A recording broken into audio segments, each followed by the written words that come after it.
Acá tenemos otro honguito que se alimenta de nematodos, en este caso es Phacellomyces lilacinus, y hoy en día se llama Purpuricidium. Han cambiado el nombre, pero es sinónimo. Y este también es otro hongo que se lo utiliza muy eficientemente para el control de nematodos. Como pueden ver en la parte inferior derecha de la diapositiva, ven que es un producto comercial que lo comercializa Bayer en otro país, en Argentina no lo tiene, pero ya se están empezando a promover el registro de cepa de Phacellomyces para control de nematodos. Un problema que tiene Phacellomyces es que cuando uno habla de control biológico, de la inicuidad y de que son organismos inocuos para la salud humana, al momento de aplicarlo hay que tener ciertos recaudos como usar máscara, porque suele ser un irritante de las vías respiratorias. Pero sacando eso, es un hongo que uno puede consumir y no deja residuos, no es tan peligroso, simplemente en un momento de la aplicación. Vamos al siguiente. Ahora pasamos a otro hongo, que en este caso se llama Gliocladium o Clonostachys. Son los dos nombres que pueden encontrar en la bibliografía. Y este hongo es muy utilizado para controlar enfermedades foliares. Nosotros vamos a ver que dentro del mundo de las enfermedades de las plantas tenemos enfermedades foliares y enfermedades de raíz, de cuello, en donde vamos a tener ciertos microorganismos que van a tener mayor acción en la parte aérea y otros mayor acción en la parte de suelo. En el caso del Gliocladium, tiene la particularidad de resistir las condiciones ambientales como la radiación ultravioleta y la deshidratación, y además tiene la capacidad de ser un importante endófito, que significa que este hongo tiene la particularidad de ingresar dentro de la planta y en el interior de la planta promover ciertas actividades, cierto metabolismo de la planta, que también ayuda al mecanismo de defensa, aparte de lo que es el parasitismo de otros hongos por fuera de la planta. Entonces, este es un hongo que se lo está utilizando mucho, por ejemplo, para el control de botritis en vid, para el control de botritis en frutilla y otras enfermedades foliares. Pasamos a la siguiente. Las micorrizas. Yo creo que todos conocen las micorrizas y la acción de las micorrizas, sobre todo con lo que es muchos dicen que las micorrizas es una prolongación más de las raíces, porque facilitan ciertos lugares para el acceso al agua y el acceso a ciertos nutrientes, y también algo de inducción de resistencia. Por lo que las micorrizas dentro de este mundo de los biocontroladores juegan un papel muy importante. Ya vamos a ver ejemplos también de experiencias a campos de eso. Vamos a la siguiente. Bueno, acá vemos cómo una micorriza con esas vesículas va ingresando al interior de la planta, como es una de las formas con tinciones de validar o ver la presencia de estos hongos en las raíces. Pasemos al siguiente.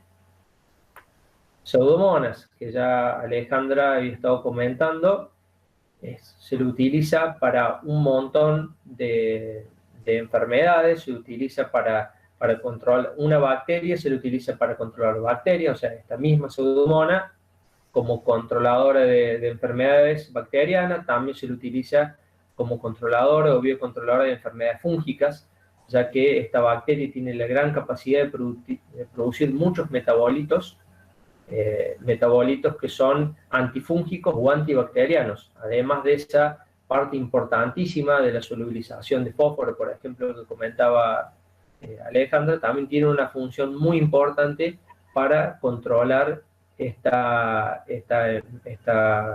muchos patógenos, como ahí menciona, Gaumenomyces en trigo o Arbuña milobora, que es una enfermedad muy importante en peral, por ejemplo. Pasa al siguiente. Acá tenemos otra bacteria, que es Burkholderia, que esta bacteria se le atribuyen protección como fungicida, nematicida y bactericida. Y ahí pueden ver cómo un solo microorganismo puede cumplir muchísimas funciones positivas para nosotros en los suelos o en los sistemas agroecológicos. Y estamos hablando nuevamente de bacterias o microorganismos que son inocuos para la salud. Si estamos hablando de que nosotros vamos a producir alimentos, que estamos en la parte de agroalimentos, y podemos empezar a amigarnos con estos microorganismos y podemos empezar a utilizarlos y reemplazarlos, estamos hablando de que vamos a producir de forma amigable. Pasa a la siguiente. Ahí tenemos otra, que es el género Pantoea, que es utilizada también, esta es muy utilizada para control de enfermedades en almacenamiento. Patógenos como Penicillium, como Botrytis, como Rhizopus, que son un verdadero problema en el almacenamiento de frutas, verduras, sobre todo frutas suculentas. La aplicación de estas bacterias previo al almacenamiento, por competencia, al estar presentes estas bacterias, hacen que los otros microorganismos, cuando se quieran acercar al fruto, por competencia y por antibiósis, por distintos mecanismos que ya los vamos a explicar bastante en la próxima diapositiva, tiene un muy buen espectro sobre el control de estos patógenos.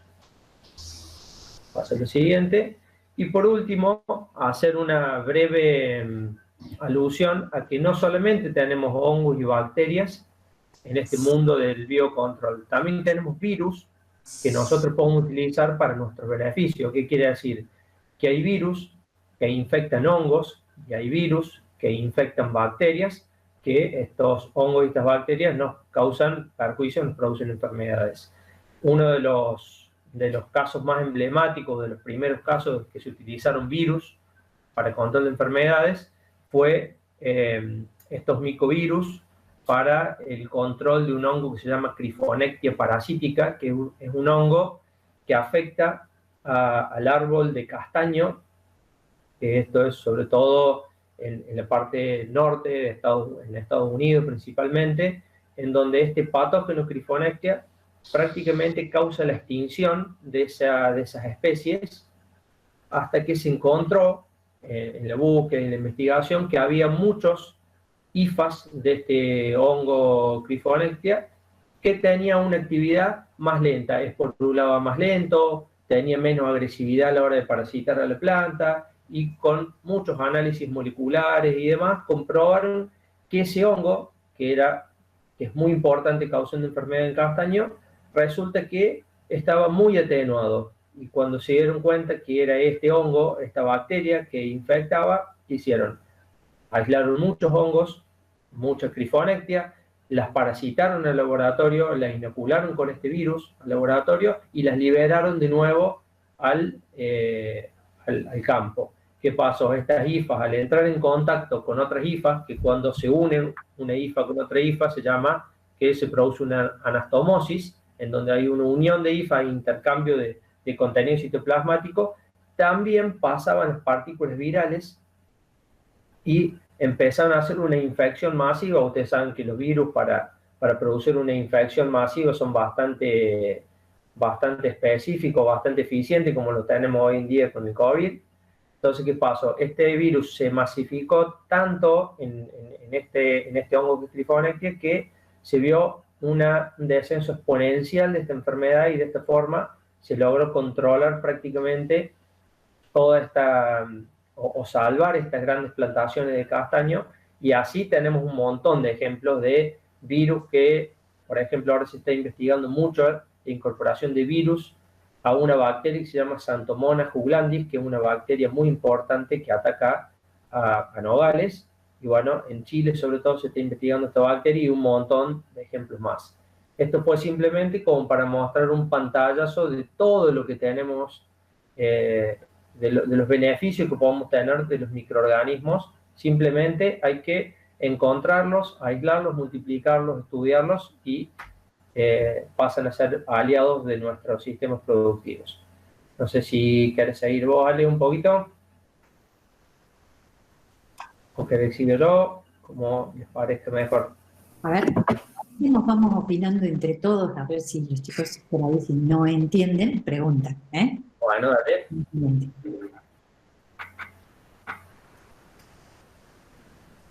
Bueno, ¿qué tenemos acá?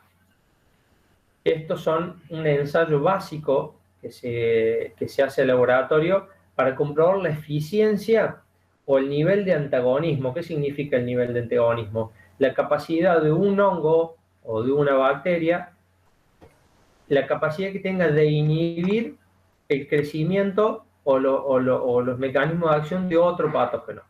En este caso, si Cami señalas con el puntero, tenemos en la primer plaquita de Petri sembrada en la parte izquierda a Rhizoctonia, que es un patógeno muy importante que provoca enfermedades de cuello, de raíces, y en la parte derecha tenemos sembrado o inoculado un disco a la misma distancia que la que se sembró Rhizoctonia, pero de Tricoderma, que es este hongo benéfico, que ya vamos a explicar un poquito más las propiedades.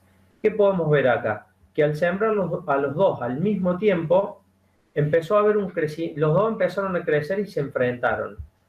Como pueden ver en las diapositivas de abajo, Rhizoctonia es de color marrón, mientras que Tricoderma es de color verde. ¿Qué pasó en la foto número A? En la foto A, vemos que Tricoderma creció mucho más que lo que creció Rhizoctonia. Pueden ver ese pequeño semicírculo de crecimiento, y no solo que creció más, sino cuando llegó al frente de Rhizoctonia, se subió arriba de Rhizoctonia, empezó a crecer, esporuló y se la comió. Se alimentó, hizo micoparasitismo y se alimentó de ese hongo. Por lo tanto, podemos ver que en este caso, en la foto A, podemos ver que Tricoderma es muy eficiente para controlar la Rhizoctonia, por lo menos en los ensayos in vitro, mientras que si vamos a la foto B, vamos a ver que Tricoderma también creció, creciendo más del 50% de la placa de Petri.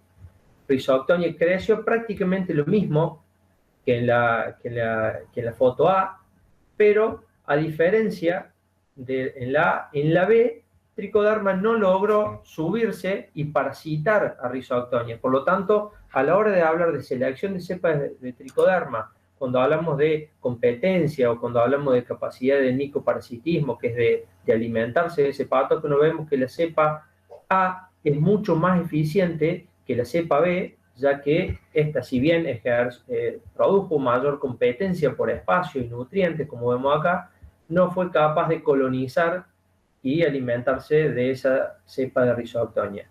Si vamos a la C, podemos ver que en este caso esta cepa tuvo mucho menor capacidad de acción, mientras que creció prácticamente la mitad de la caja de la placa de Petri y tampoco pudo subirse y alimentarse de Rhizoctonia. Hubo una leve inhibición, que podemos ver que ese marrón un poquito más oscuro, que ahí hubo que Tricoderma se alimentó y suprimió un poquito más a Rhizoctonia, pero prácticamente no hubo competencia en este caso.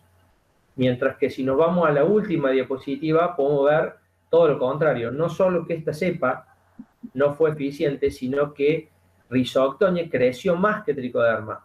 Ustedes imagínense esto en el suelo. Tenemos una raíz que tiene en su sistema radicular, en la interfaz suelo y raíz, tiene la presencia de la cepa D de Tricoderma y de esta cepa de Rhizoctonia. ¿Qué va a pasar en ese suelo? Y Rhizoctonia le va a ganar a Tricoderma, por lo tanto Rhizoctonia va a llegar a la raíz y por lo tanto la planta se va a enfermar. A diferencia que si nosotros usamos la cepa A de Tricoderma y la ponemos en ese suelo, ¿qué vamos a ver? Que va a crecer mucho más rápido Tricoderma, va a parasitar a esa Rhizoctonia y que prácticamente ese patógeno no va a llegar a la raíz o va a llegar muy poco, produciendo un efecto de control muy, muy positivo.